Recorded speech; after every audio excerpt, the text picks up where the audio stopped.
আওয়ামী লীগকে রাজনৈতিকভাবে নিষিদ্ধ করার একটি প্রক্রিয়া চলছে, এমনটি জানিয়েছে সরকারের একজন উপদেষ্টা। এখন শোনা যাচ্ছে খুব শীঘ্রই আওয়ামী লীগকেও নিষিদ্ধ করার পদক্ষেপ নিতে যাচ্ছে অন্তর্বর্তী সরকার। সম্প্রতি কয়েকটা বিষয়ের দিকে যদি খেয়াল করি তাতে এটা মনে হবার যথেষ্ট কারণ আছে। ডক্টর ইউনূসের সরকার আওয়ামী লীগকে নিষিদ্ধ করতে যাচ্ছে, বা এটা একটা কৌশলও হতে পারে, কিন্তু প্রেক্ষাপটটা অন্তত সেই রকম ভাবে তৈরি হচ্ছে, এটা খুবই স্পষ্ট।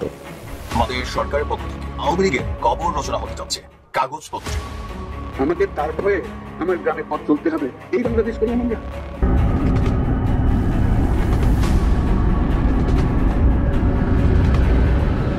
অপারেশন বেবি হার্ট, গর্ত থেকে বের হচ্ছে রাঘব বল থেকে জুনুপুকি। দশক চিরতরে শেষ করে দেওয়া হবে আওয়ামী লীগ দলকে।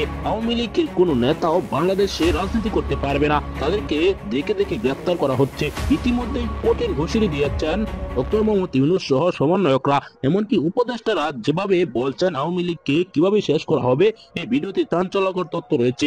আসসালামু আলাইকুম দর্শক, নতুন একটা নিউজে আপনাকে স্বাগতম। প্রিয় দর্শক, আওয়ামী লীগকে চিরতরে নিষিদ্ধ করার ঘোষণা, ডক্টর মোহাম্মদ ইউনূস ও সেনা প্রধানের নতুন বার্তা এবং দেশজুড়ে চলা অপারেশন ডেভিল হান্টের ঘটনা ও প্রেক্ষাপট নিয়ে করা আমাদের আজকের ভিডিওটি অত্যন্ত গুরুত্বপূর্ণ। ভিডিওটি শুরু থেকে শেষ পর্যন্ত ধৈর্য সহকারে দেখে একটি লাইক দিয়ে সবাইকে শেয়ার করে দিন। আমাদের চ্যানেলে নতুন হলে চ্যানেলটি সাবস্ক্রাইব করে পাশে থাকা বেল আইকনে ক্লিক করে রাখুন। আমাদের ভিডিওটি আপনি বাংলাদেশের কোন জেলায় বসে দেখছেন বা শুনছেন সেইটি অবশ্যই কমেন্ট বক্সে কমেন্ট করে জানিয়ে দিতে ভুলবেন না। চলুন আর কথা না বাড়িয়ে ধারাবাহিকভাবে আজকের বিস্তারিত খবরগুলো দেখে আসি। আমাদের সরকারের পক্ষ থেকে আমরা এখানে বলছি সরকার, ডক্টর ইউনূস মানে শুধু সরকার না, এখানে যারা বিভিন্ন জায়গায় বিভিন্ন পদে দায়িত্বে আছেন তারা প্রত্যেকে কিন্তু পার্ট অফ সরকার। তো তাদের বক্তব্যগুলোকে হালকাভাবে নেওয়ার সুযোগ নেই। আর বিশেষ করে এই ফেব্রুয়ারি মাসে আমরা যা দেখা শুরু করছি সেখান থেকে এটা আইডিয়া করা যায় যে এমনটাই হবে। আওয়ামী লীগের কবর রচনা হতে যাচ্ছে কাগজপত্রে, মানে আইনের মাধ্যমে আওয়ামী লীগকে মোটামুটি কবর দেওয়ার যেই কাজ অথবা যে প্রসেসিং সেটা অনেকটাই চলছে বা শুরু হয়ে গেছে। তো এই কবরে আসলে কতটুকু মানে কি বলা হয় যে আপনার অন্যান্য যে রাজনৈতিক দলগুলো তারা সমর্থন করবে এটা সময় বলে দেবে। কারণ এর আগে গত 6 মাসে আমরা বিভিন্ন সময় রাজনৈতিক দলগুলোর মধ্যে দেখেছি যে তারা এই কাজটাকে সমর্থনের দিকে যাচ্ছিল না, বাট 5 ফেব্রুয়ারির পর প্রেক্ষাপট কিন্তু অনেকটা বদলে গেছে, সবাই ভিন্ন সুরে কথা বলছেন। আচ্ছা, ঘটনা কি, ইতিমধ্যেই 5 আগস্টের পর ছাত্রলীগের রাজনীতি নিষিদ্ধ হয়েছে, আইনিভাবে এটাকে বন্ধ করে দেওয়া হয়েছে, আর এখন আছে আওয়ামী লীগের রাজনীতি। আর এই বক্তব্য কে দিচ্ছেন? খোদ সরকার দিচ্ছেন। মানে আওয়ামী লীগ এবং ছাত্রলীগ নামে বাংলাদেশে আর কেউ রাজনীতি করতে পারবে না। এটা শহীদদের প্রতি অঙ্গীকার। আপনি শব্দের গভীরতা বোঝার চেষ্টা করেন। জুলাই আগস্টে যারা মারা গেছে সেই মারা যাওয়া শহীদদের প্রতি কসম কাটা হচ্ছে বা অঙ্গীকার করা হচ্ছে, ওয়াদা করা হচ্ছে যে আওয়ামী লীগ এবং ছাত্রলীগ নামে বাংলাদেশে কেউ রাজনীতি করতে পারবে না, হয়তো যতদিন একটা এন্টারিম গভর্নমেন্ট ক্ষমতায় আছে হয়তো ততদিন, অথবা আগামী 5 বছর অথবা 10 বছর আজীবনের জন্য আওয়ামী লীগ নামে এটা রাজনীতি করতে পারবে না। এটা আসলে ট্যাকেল দিয়ে রাখতে পারবে না, জামাতের বেলায়ও পারেনি। আর এই বক্তব্য কে দিয়েছেন? আমাদের উপদেষ্টা নাহিদ ইসলাম, নতুন দলের যিনি আগামী দিনের প্রধান হতে যাচ্ছেন। তিনি বলছেন আমরা আইনের ভিত্তিতে বিচার নিশ্চিত করতে চাচ্ছি, আইনের ভিত্তিতে আওয়ামী লীগকে দল হিসাবে কাঠগড়ায় দাঁড় করাবো। আমরা বলেছি আওয়ামী লীগ ছাত্রলীগ এই মতাদর্শ এবং এই নামে বাংলাদেশে আর কেউ রাজনীতি করতে পারবে না। গতকালকে আপনার জুলাইয়ে আহত ঢাকা বিশ্ববিদ্যালয়ের শিক্ষার্থীদের আর্থিক সহায়তা এবং সম্মাননা প্রদান করেছে বৈষম্য বিরোধী ছাত্র আন্দোলন। আর এতে শিক্ষার্থীদের বৈধ নেতৃত্ব নিশ্চিত করতে ছাত্র সংসদ নির্বাচনেরও দাবি তিনি করছেন। তিনি বলছেন যে মানে প্রোগ্রামটার নাম ছিল হিরোজ অফ ঢাকা ইউনিভার্সিটি। এখানে অনেকে বক্তব্য দিয়েছেন। তিনি এখানে আওয়ামী লীগের ইস্যুতে বলছেন যে গত 15 বছর ঢাকা বিশ্ববিদ্যালয়ের হলগুলোতে ক্যাম্পাসে নির্যাতন, নিপীড়ন, ভয়ের সংস্কৃতি চালু ছিল। আমাদের সরকারের কণ্ঠকে স্তব্ধ করে দেওয়া হয়েছিল, কারণ তারা জানতো ঢাকা বিশ্ববিদ্যালয়ে দাঁড়িয়ে গেলে সমগ্র জাতি দাঁড়িয়ে যাবে। তো তার বক্তব্য হচ্ছে যে প্রয়োজন হচ্ছে স্বাধীনতাকে রক্ষা করা, এটির স্পিরিটটাকে রক্ষা করা। লড়াই এখনো শেষ হয়নি। বিভিন্ন জায়গা থেকে ফ্যাসিবাদের দোষরা নানান আস্ফালন করছেন, আর জুলাইয়ের চেতনাও শেষ হয়ে যায়নি। তো এখানে বিভিন্ন বক্তব্যের মধ্যে সবচেয়ে গুরুত্বপূর্ণ ছিল, আমরা দেখেছি আমাদের মূল যারা সমন্বয়ক তারা এখানে আওয়ামী সরকারের বিভিন্ন অপকর্ম, বিভিন্ন বিষয় নিয়ে তারা এখানে কথা বলছেন এবং আগামী দিনে রাজনীতির মাঠ থেকে আওয়ামী লীগকে টোটালি মাইনাস করার, তাদের যে বা নিষিদ্ধ করার যে রাষ্ট্রীয় এই মুহূর্তে যে কাঠামো থেকে সেটারই কাজ করে যাচ্ছেন। আর তারা আশা করছেন খুব শীঘ্রই আপনারা এই কাজটা কমপ্লিট করবেন। অপরদিকে রাজনৈতিক দল হিসেবে জামাত কিন্তু একটা সমর্থন দিচ্ছে। আপনি জামাতের আমিরের সর্বশেষ একটা বক্তব্য ছিল সম্ভবত কক্সবাজারে বা কোথাও যেন, যে আপনার আওয়ামী লীগের বিচার নিশ্চিত করার আগে নির্বাচন এটা অযৌক্তিক, আওয়ামী লীগের বিচার নিশ্চিত করতে হবে। আবার আমরা যদি বিএনপির ভাষণও দেখি, বিএনপির খুবই টপ লেভেল যারা নেতৃস্থানীয় নেতারা আছেন তাদের অনেকেই কিন্তু আওয়ামী লীগের রাজনীতি নিষিদ্ধের জন্য বা আওয়ামী লীগকে নিষিদ্ধের জন্য কথাবার্তা বিভিন্নভাবে বলার চেষ্টা করছেন, অনেকে বলছেনও। তো আমরা এই মুহূর্তে যেটা বুঝতে পারছি যে আগামী সময়টা আওয়ামী লীগের জন্য খুবই কঠিন একটা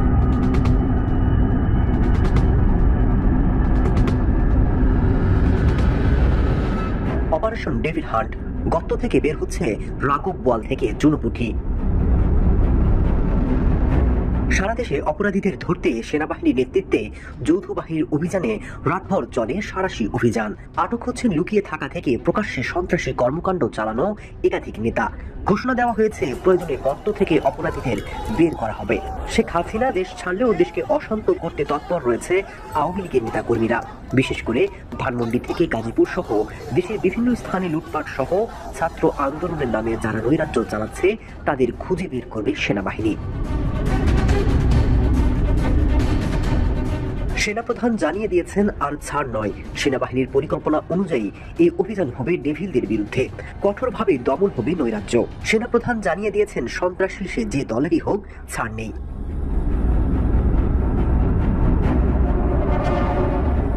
তবে প্রশ্ন উঠেছে এই যৌথ বাহিনীর অভিযানে অনেকে শিকার হতে পারে, জানিয়েও উঠতে পারে নানা প্রশ্ন। এদিকে পুলিশের লুট হওয়া অস্ত্র এখনো উদ্ধার হয়নি এবং সেগুলো জনগণের বিরুদ্ধে ব্যবহারের চেষ্টা চলছে। তাই অস্ত্র উদ্ধারে যৌথ বাহিনী এই অভিযানে তৎপর হবে। সম্প্রতি কয়েকটা বিষয়ের দিকে যদি খেয়াল করি তাতে এটা মনে হবার যথেষ্ট কারণ আছে। ডক্টর ইউনূসের সরকার আওয়ামী লীগকে নিষিদ্ধ করতে যাচ্ছে, বা এটা একটা কৌশলও হতে পারে, কিন্তু প্রেক্ষাপটটা অন্তত সেই রকম ভাবে তৈরি হচ্ছে, এটা খুবই স্পষ্ট। মানে আগে কিছুদিন আগ পর্যন্ত নানানজন নানান কথা বলছে, এমনকি সরকারের ক্যাবিনেটে থাকা ছাত্র উপদেষ্টারা আওয়ামী লীগের ব্যাপারে খুবই অ্যাগ্রেসিভ অ্যাটিটিউড দেখাচ্ছিলেন। বাইরে থাকা ছাত্ররা, ছাত্র নেতা, সমন্বয়করা, জাতীয় নাগরিক কমিটি, তারা আওয়ামী লীগকে নিষিদ্ধের কথা বলেছিল এবং আওয়ামী লীগ নিষিদ্ধ না করার জন্য তারা বিএনপিকেও ব্লেম করেছিল। এটা আছে। তো সরকার এবং সরকারের বাইরে থাকা ছাত্ররা শব্দটাও খুবই স্টেরিওটাইপ হয়ে যায়, কারণ এখন একাংশ আছে এখানে। যাই হোক, তাদের দিক থেকে যত কিছু বলা হোক না কেন, প্রধান উপদেষ্টার যে বক্তব্য ছিল সেই বক্তব্যটাকে আমি যদি বলি, এতদিন পর্যন্ত তার অফিসিয়াল যে বক্তব্য সেটা হচ্ছে 22 নভেম্বর 2024 প্রথম আলো থেকে পড়ছি। টাইম যে ম্যাগাজিন আছে সেখানে তিনি বলছেন, সবাই সুষ্ঠু বিচার পাবেন উল্লেখ করে প্রধান উপদেষ্টা ডক্টর মোহাম্মদ ইউনূস বলেছেন, হত্যা ও নির্যাতনের জন্য দায়ী ব্যক্তিদের জবাবদিহি তার আওতায় আনার পর আওয়ামী লীগকে নির্বাচনে স্বাগত জানানো হবে। তার মানে আওয়ামী লীগ থাকছে, আওয়ামী লীগকে নিষিদ্ধ করা হচ্ছে না। এটা ডক্টর ইউনূসের টাইম ম্যাগাজিনকে বলা বক্তৃতায় খুবই স্পষ্ট ছিল। এবং আমি বহুবার বলেছি যে আন্তর্জাতিক অপরাধ যে আদালতে যে আইন আছে, সেই আইনে দলকে বিচার করার যে অপশন ছিল, যেটা আওয়ামী লীগ নিজেই এনেছিল, সেটা এবার চূড়ান্ত সংশোধনীর সময় সরকারের দিক থেকে বাতিল করা হয়েছে। তাতে এটা খুব বোঝা যায় দল হিসাবে আওয়ামী লীগকে বিচারের আনার পরিকল্পনা খুব সিরিয়াসলি সরকারের ছিল না। এখানে একটা কথা অবশ্য যুক্ত করে দেওয়া দরকার, সেটা হলো এরপরও চাইলে কোনো বিচারক সেরকম চিন্তা করা বা সেরকম প্রসেস শুরু করার ক্ষমতা বিচারকদের হাতে দেয়া হয়েছিল। এটাও ঠিক, এটাও আছে, কিন্তু যেভাবে সরাসরি ছিল যে কেউ চাইলে একটা মামলা করতে পারতো, সেই স্কোপ ছিল না। তাহলে এই ছিল সরকারের অবস্থান। সাম্প্রতিক সময়ে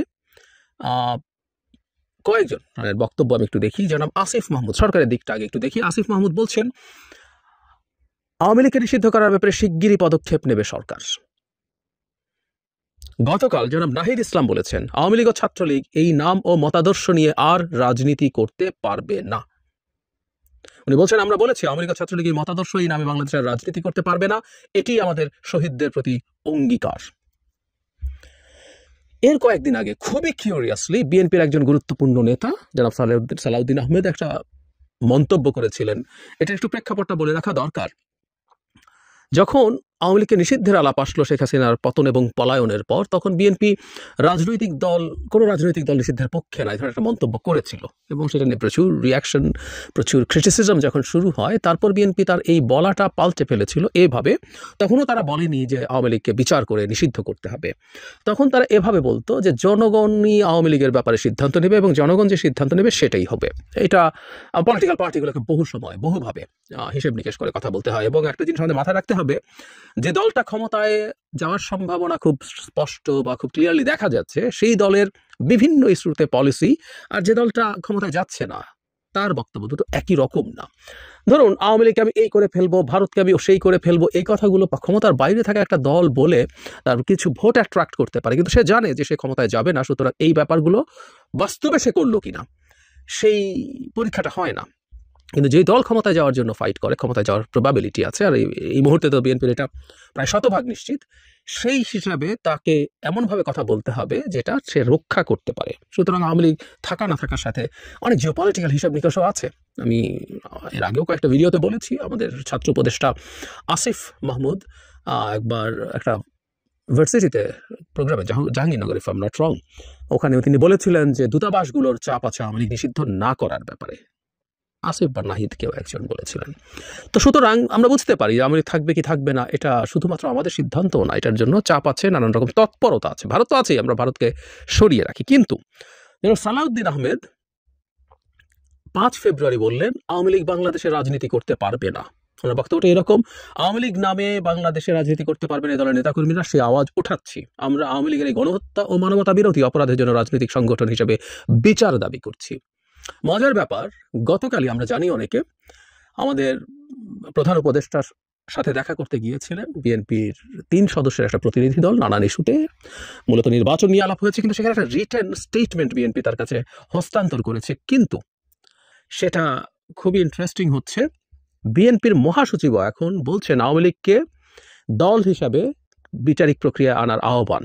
তিনি খুবই ক্লিয়ারলি এটা বলছেন, আওয়ামী লীগকে বিচারের আওতায় আনা, নিষিদ্ধ সরাসরি এই চিঠিতে না থাকলেও বিচারের কথা নিয়ে আসা দরকার, এবং বিচারের প্রক্রিয়া আনার মানে হচ্ছে এটা নিষিদ্ধ হতে পারে। একটা জিনিস মনে রাখতে হবে, জনাব সালাউদ্দিন স্থায়ী কমিটির সদস্য, অত্যন্ত গুরুত্বপূর্ণ সদস্য, তার বক্তব্যকেও দলের বক্তব্য হিসেবে আমরা নেব, কিন্তু তারপরও কেউ কোনো ক্ষেত্রে বলার সুযোগ থাকে যে এই বক্তব্য ওনার ব্যক্তিগত যদি খুব রিয়াকশন হয়, it is a very common strategy আমাদের দেশের রাজনৈতিক দলগুলোর ক্ষেত্রে, তারা এটা করেন।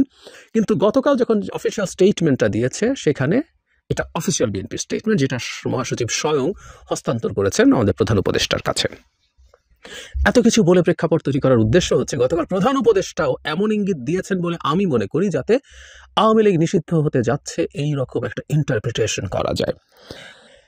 আমাদের অভ্যুত্থানে আহত নিহতদের সাহায্য হস্তান্তর করার ক্ষেত্রে জন্য একটা প্রোগ্রাম হয়েছিল, সেখানে আমাদের প্রধান উপদেষ্টা কথা বলেছেন। সেখানে তিনি অনেক কথা বলেছেন, তার মধ্যে যে জিনিসগুলো গুরুত্বপূর্ণ সেটা হচ্ছে মানে আওয়ামী লীগের যেসব লোকজন অপরাধ করেনি তাদেরকে সৎপথে আনা, তাদেরকে ভালো মানুষ হিসেবে সামনে নিয়ে আসা, এই ধরনের কথাবার্তা বলেছে। যাদের বিচার হবে বিচার হবেই, এবং একটা কথা খুবই রাইটলি বলেছেন, বিচার খুব তাড়াহুড়ো করলে অবিচার হওয়ার সম্ভাবনা থাকে, বিচার মানেই সুবিচার, সুতরাং তাড়াহুড়ো করার ব্যাপার নেই। এবং তারা অনেক চক্রান্ত করছে, সামনে আরও অস্থিরতা হতে পারে, তাদের এই পতন তারা মেনে নিতে পারেনি, ফলে আরও সংকট হতে পারে, সবাইকে সতর্ক করেছেন। কিন্তু একটা জায়গায় তিনি বলছেন, আমি কোট অ্যান্ড কোট পড়ি, ভিডিওতে এটা আছে, আপনারা ভিডিওটা পাবেন। আওয়ামী লীগের যারা গন্ডগোল করতে চায় তাদের সম্পর্কে বলছেন, দলে ভিড়িয়ে ফেলবো, নিজেদের কাছে নিয়ে আসবো, আর তা না হলে আইনের কাছে সোপর্দ করে দেব। খেয়াল করছি আমরা, দলে ভিড়িয়ে ফেলবো, নিজেদের কাছে নিয়ে আসবো। নিজেরা কারা, দল একটু খুঁটিনাটি ডিবেট করলে অনেক কিছু করা যায়। নিজের বলতে উনি কাকে বোঝাচ্ছেন, কারণ এটা আমি একটুকু অন্তত ছাড় দিয়ে যদি ধরে নেই, সেটা হচ্ছে নিজেদের বলতে আমরা যারা শেখ হাসিনার বিরোধী শক্তি, বিরোধী যে রাজনৈতিক দলগুলো আছে তাদের মধ্যে কোনো না কোনো জায়গায় তাদেরকে নিয়ে আসবো, আর বাকিদেরকে পুলিশে সাপোর্ট করে দেব। খেয়াল করি ওনার টাইম ম্যাগাজিনের কাছে বক্তৃতার সাথে সেখানে একটা সিগনিফিক্যান্ট পার্থক্য আছে। উনি এটা বলছেন না যে যারা অপরাধী তাদের বিচার করব, বাকিরা যারা আছে তারা আওয়ামী লীগ চাইলে আওয়ামী লীগ করুক, নির্বাচন করলে নির্বাচনে যাক, বলছেন না এবার। এবং দুজন উপদেষ্টা, জনাব আসিফ যখন বললেন আমাদের ছাত্র উপদেষ্টারা অনেক ক্ষেত্রেই ম্যাচুরিটির পরিচয় দেন, সো এটা ব্যক্তিগত কিনা এটা ভাবার এক ধরনের স্কোপ ছিল। কিন্তু জনাব নাহিদ ইসলাম বলার পর দুজন উপদেষ্টা যখন বলেছেন, এবং বিএনপিও তার সাথে রেজোনেট করছে, আমার কাছে সম্ভব মনে হয় বিএনপির সাথে ইনফর্মাল আলোচনা হয়েছে সরকারের, অন্যরা তো আসলে চাইছেনই। জাতীয় নাগরিক কমিটি, বৈষম্যবিরোধী ছাত্র আন্দোলন এবং অন্যান্য দল, আমি ঠিক মনে করতে পারছি না জামায়াতের স্ট্যান্স কি, যদিও আমির অনেক সময় আওয়ামী লীগের প্রতি খুবই সহানুভূতিশীল বক্তব্য দিয়েছেন, তাদেরকে ফ্যাসিস্ট ডাকাও, মানে নিষিদ্ধ দূরে থাকুক, ফ্যাসিস্ট বারবার বলাটাও পছন্দ করছিলেন না, কিন্তু আমি লেটেস্ট অবস্থাটা জানি না। কিন্তু আমি মনে করি এই মুহূর্তে সরকার এবং ছাত্রদের সংগঠন বিএনপি এবং জামায়াত মোটা দাগে যদি রাজি হয়, তাহলে এই কাজটা করে ফেলা যায়। ওভারঅল ফুল কনসেনসাস হওয়া কঠিন হতে পারে, কিন্তু এটা যদি হয়ে যাবে।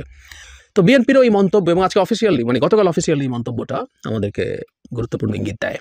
এদিকে ডিসেম্বর ধরেই জাতীয় নির্বাচনের প্রস্তুতি জানালেন ইসি সানাউল্লাহ। চলতি বছরের ডিসেম্বর মাসকে ধরেই জাতীয় নির্বাচনের প্রস্তুতি নিচ্ছে নির্বাচন কমিশন। মঙ্গলবার ঢাকার আগারগাঁও নির্বাচন ভবনে জাতীয় উন্নয়ন কর্মসূচি সহ 18টি উন্নয়ন সহযোগী দেশের রাষ্ট্রদূত ও প্রতিনিধিদের সঙ্গে বৈঠক শেষে একথা জানান নির্বাচন কমিশনার ইসি আবুল ফজল মোহাম্মদ সানাউল্লাহ। সাংবাদিকদের এক প্রশ্নের জবাবে তিনি বলেন, প্রধান উপদেষ্টা গত 16 ডিসেম্বরের বক্তব্যে বলেছিলেন, যদি অল্প পরিমাণে সংস্কার সহ নির্বাচন করতে হয়, সেখানে যদি রাজনৈতিক মতৈক্য গিয়ে দাঁড়ায়, তাহলে 2025 সালের শেষ নাগাদ ডিসেম্বরে নির্বাচন, আর যদি আরেকটু সংস্কার করার সুযোগ দেওয়া হয়, তাহলে 2026 সালের জুন নাগাদ নির্বাচন করা সম্ভব। এ নিয়ে ইসির প্রস্তুতির বিষয়ে আবুল ফজল মোহাম্মদ সানাউল্লাহ বলেন, আমরা বলেছিলাম আমাদেরকে তাড়াতাড়ি তারিখটা ধরে নিয়ে প্রস্তুতি নিতে হচ্ছে। আমাদের অবস্থান এখনো অপরিবর্তিত।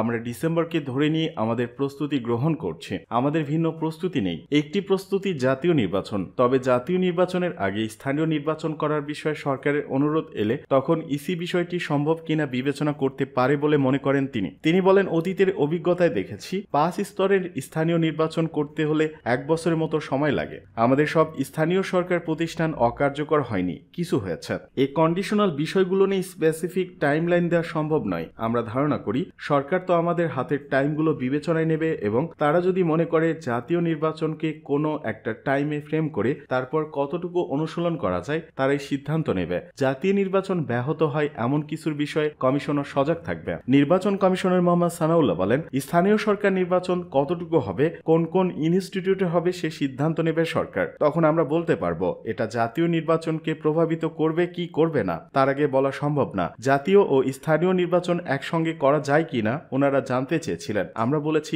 একসঙ্গে করা সম্ভব নয়।